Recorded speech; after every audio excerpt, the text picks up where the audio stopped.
34,687 positive case हैं अभी तक, जिसमें 1870 पिछले दिन के थे और 20,871 तो 20,871 अभी एक्टिव केसेज हैं और 12,731 लोग ठीक हो चुके हैं।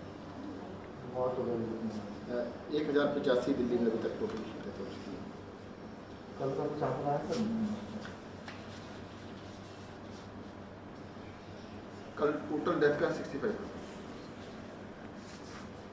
सर दिल्ली में जिस तरह से आंकड़े लगातार बढ़ रहे हैं, इसको देखकर स्थिति अभी क्या लगती है और जो कम्युनिटी स्प्रेड को लेकर एक असमंजस वाली स्थिति है, उस पर क्या कहना है?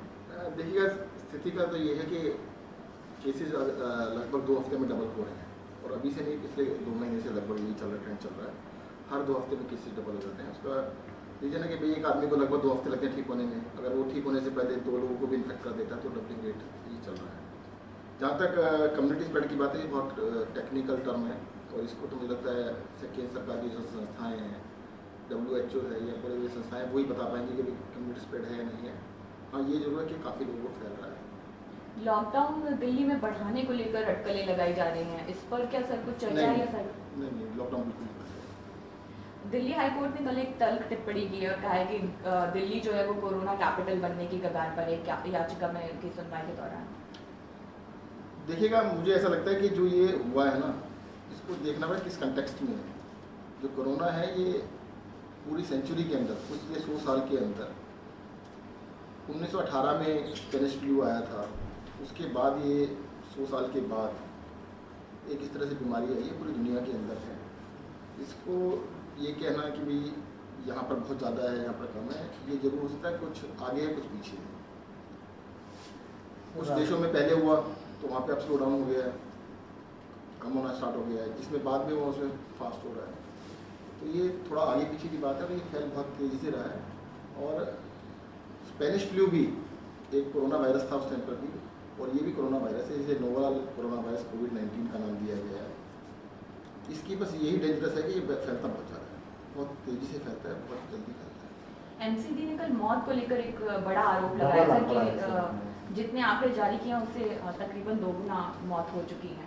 देखिएगा, मैं आपको फिर से बता देता हूँ। मैंने सुना था, वो बता रहे थे कि पर्ची आती है कोविड की।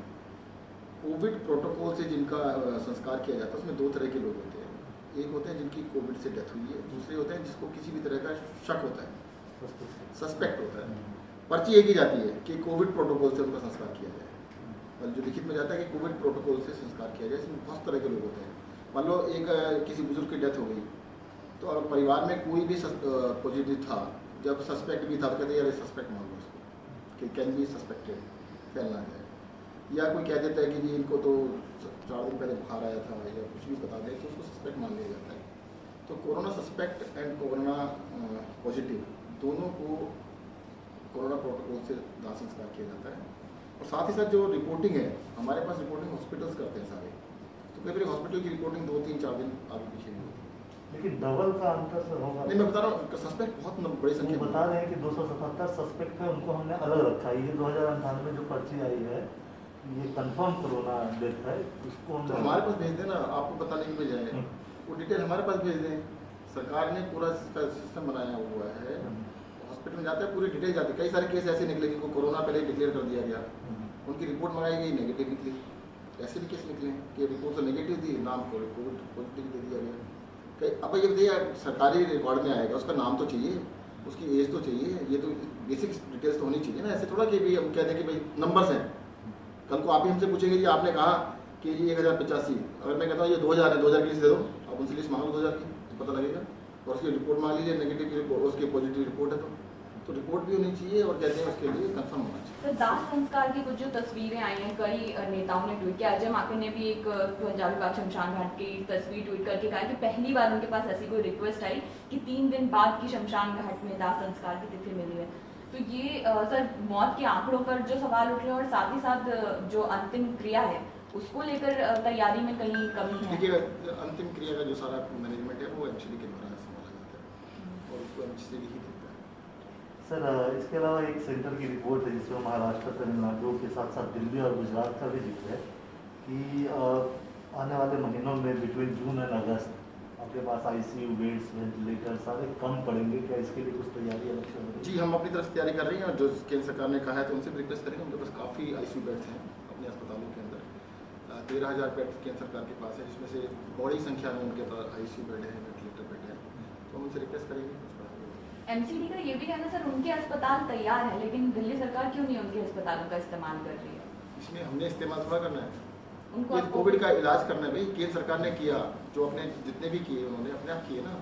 एमसीडी को कोई रोक नहीं रहा, एमसीडी आज से कर सकता है। एमसीडी को हम टेक ओवर थोड़ा कर रहे हैं भाई, या तो हमें टेक ओवर करा रहे हो, हमसे कुछ नहीं पूछना, उन्होंने आज से स्टार्ट कर दें। सर मेरा आखिरी सवाल, क्या बैंक्वेट हॉल और स्टेडियम को भी जी। एज ए हॉस्पिटल कन्वर्ट करने की दिल्ली के अंदर बहुत बड़े स्केल के ऊपर banquet halls, community halls, stadium, इन सब की तैयारी की जाएगी। एक ऑर्डर और जारी किया सर, सभी कोविड डेडिकेटेड में ऑक्सीजन बेड लगाने को लेकर दिल्ली सरकार ने ऑर्डर। वो भी डेडिकेटेड के अलावा, डेडिकेटेड में तो लगा ही रहे हैं हम सब। जितने दिल्ली सरकार के हॉस्पिटल्स हैं उसमें 80% बेड ऑक्सीजन बेड्स हैं कोविड के वाले। हमने कहा जो नॉन कोविड है उनको भी ऑक्सीजन की इंतजाम किया जाए। ठीक है। Thank you.